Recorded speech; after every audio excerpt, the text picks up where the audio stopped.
that some people don't have privilege when you basically just said that trans people aren't valid. They're not a thing. They're just girls pretending to be boys or boys pretending to be girls. Okay. Like, okay. Oh, someone's excited. Okay. Biological, but gender is a completely different thing. No, gender is not disconnected from sex. So. It's not completely disconnected, but it's still a cultural thing. It's still from society. It's okay. No, it is not in the mind. Okay, you're not a man if you think you're a man. And I didn't say pretending, or if I did, I shouldn't have said pretending. Let me amend. You said playing. Okay, I said a boy who thinks he's a girl. That's the usual phraseology I use. Not playing. I usually say a boy who thinks he's a girl or a girl who thinks he's a boy, which is technically what we're talking about here. As far as the actual psychological issues at play, it used to be called gender dysphoria or gender identity disorder. Now they call it gender dysphoria. The idea that sex or gender are malleable is not true. Okay, and I'm not denying your humanity if you're a transgender person. I am saying that you are not the sex to which you claim to be. You're still a human being, and you're a human being with an issue that I wish you Godspeed in dealing with in whatever way you see fit. But if you are going to dictate to me that I'm supposed to pretend that men are women and women are men, no. My answer is no. I'm not going to modify basic biology because it threatens your subjective sense of what you are. Okay, but you're still saying these kids should not be accepted because they don't really fit in either place? They can't just I'm saying that the Boy Scouts have a standard. You must be a biological boy to be a Boy Scout. You have to be a boy to be a Boy Scout. Where's that written though? Okay. In the name Boy Scouts. Because this is a very because for all of human history, boy meant boy and girl meant girl. Boy did not mean girl. And if I call you a moose, are you suddenly a moose? Okay, if I redefine our terms. No, yes, that's right. Men and women are a completely different thing. This is true. Have you ever met a man or a woman? They're completely different. It's a completely different thing. You can't just say you're a cat. It's not a thing. It's genders. It's not saying you're. Okay, why is that? I don't understand. Why? Okay, let me ask you this. Okay, I won't ask you how old. I will ask you how old you are. Okay, because you're young enough that it's probably not insulting to ask you. So. I'm 22, so I'm probably young and naive, right? No. Why aren't you 60? Why aren't you 60? Because it. And why can't you identify as 60? What is the problem with you identifying as 60? Because it's not the same as gender. You can't just. You're right. Age is significantly less important than gender. You can't magically change your gender. You can't magically change your sex. You can't magically change your age. You can still legally change it. People recognize. You can't legally change your age, by the way. Obviously, you can change your name, you can change your sex, you can change your identity. Just because you can do things legally doesn't mean that they are correct biologically. You could do lots of things in the past that were incorrect biologically and correct legally. For a long period of time in the United States, sterilization of the mentally ill took place. That didn't make it okay. Skinner versus Oklahoma. Justice Oliver Wendell Holmes wrote the decision. Right. I still don't understand how you're accepting these children that are. It's not a matter of open-minded and accepting. I want them to get treatment that they see fit, but that's not involving me. The idea behind the transgender movement as a civil rights movement is the idea that all of their problems would just go away if I would pretend that they were the sex to which they claim membership. That's nonsense. The transgender suicide rate is 40%. It is 40%.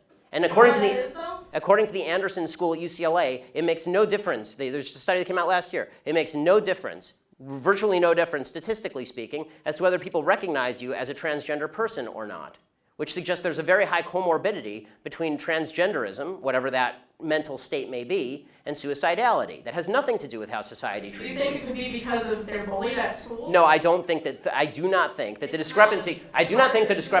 First of all, I'm against bullying of any sort. Okay, the idea that somebody would beat somebody up is terrible. Okay, as somebody who's viciously bullied in high school, I'm not a fan of bullying. But the idea that the normal suicide rate across the United States is 4%. The suicide rate in the transgender community is 40%. The idea that 36% more transgender people are committing suicide because people are mean to them is ridiculous. It's not true, and it's not backed by any science that anyone can cite. It is pure conjecture. In fact, it's not even true that bullying causes suicide, according to a lot of studies.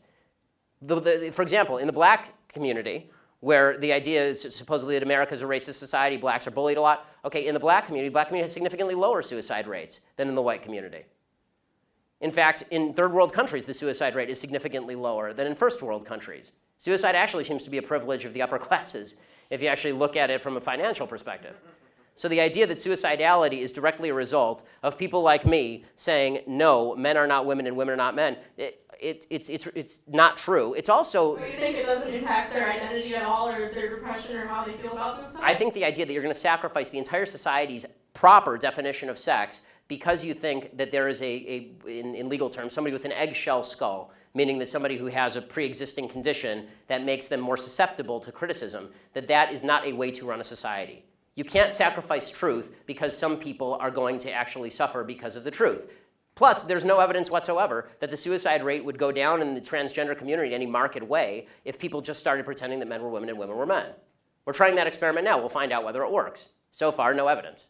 Have you talked to a group of trans people at all instead of this group of like white people? I'm more than happy to talk to a group of any people who will have me, but usually they protest me. Okay, last question about your Planned Parenthood thing. So why do you think it's not about controlling women's bodies and just about the separate life? Like, after the baby is born, how come when people don't care about them, they don't care where they end up in foster care, they don't care about the mother being poor? Like, Okay, I do care about the mother being poor. I do care about foster care. okay, but why don't you advocate for that, though? Because For Planned what? Parenthood is supposed to prevent abortions. Because, well, Planned Parenthood doesn't prevent abortions. They perform hundreds of thousands of abortions a year. They perform 300,000 abortions a year. They're the leading abortion mill in the United States. Evidence for that, though. That they perform 300,000 abortions a year from Planned Parenthood. That's my evidence.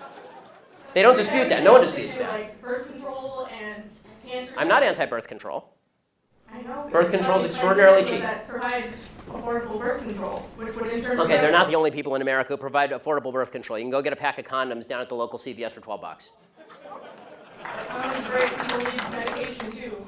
Yes, and it's true that most forms of birth control are also extraordinarily cheap on an annualized basis. Unless you have a severe problem, most birth control is very cheap and readily available. And I'm not against people going and getting that from Planned Parenthood. As you may have noticed, I'm mostly against abortion. If you want to go to Planned Parenthood and get a contraceptive, go for it. I don't care. I do care when you start killing babies. This is a problem for me. But what about in rape and incest situations? Okay, so this is so here's the question. It's different, yes. I mean, this is a long conversation, and I'm enjoying it actually, which is why I'm allowing you to stay. But the question of rape and incest. First of all, important to note, rape and incest are not only a vast minority of abortion cases, they're an extraordinarily low percentage of abortion cases. So if we can first stipulate that all the other abortions are bad, then we can talk about that other one. Can we do that? Are all the other abortions bad, or are those ones okay? And you're just using this as an excuse to make the other ones okay. They're all okay. Ah, good. Someone who's honest. So, who's the honest fellow? Who's okay? Yay, honest people. Good. I like the honesty. Okay, so all abortions are okay. So, a sign that I can't read because it has lots of words on it. Okay, so I have one question for you and one question only on abortion. Does the vagina, the vaginal canal, magically confer personhood?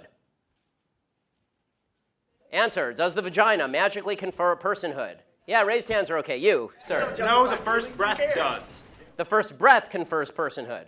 Okay, so if the baby is in the womb and is exactly the same size and has not yet breathed, and you take a knife and you stab the baby in the head, a fully formed 9-month-old baby, it is not a human. The only thing that makes it a human is when it takes a breath. It has to independently breathe. I mean, I'm going to be honest. I'm going to stick to it, yeah, because I'm also pro-capital punishment and pro-selective suicide. So I'm going to stick with it. Selective suicide? Yeah, I assume you mean elective suicide. I mean elective suicide. Elective suicide. Okay. Yes, I'm not going to make someone commit suicide. Okay, that's good, because that wouldn't be suicide, that'd be homicide. That, by the way, I'm for capital punishment too, because people who kill people should be killed, but babies who have not killed people should not. And this is my basic position on abortion. So let me but I'll get your answer because you're the one who asked the question. Are you willing to stipulate that all the other abortions are bad? Just rape and incest bother you? I mean, no, I believe a woman should have the right to Got it. So it's an excuse, right? So it's an excuse so that we can say that, so that we can take the marginal case and then say that the marginal case applies to all cases. Okay, that's again faulty thinking. But if you want me to answer specifically on rape and incest, here is my basic answer: rapists should be castrated or killed. You shouldn't kill babies. End of story. But are they ever castrated and killed? Most rapists don't even get convicted. I agree, and that's usually the left side of the aisle because the left side wants to let them out after 5 years in prison. I want them castrated or killed. I'm telling you what my belief is. My belief is not public policy at the moment. But I think, would you agree with me on that one? Can we at least get a little agreement to finish this particular parlay? Okay, Should rapists be castrated or killed? Well, yes. Okay, good. Yeah, okay, we agree. Thanks.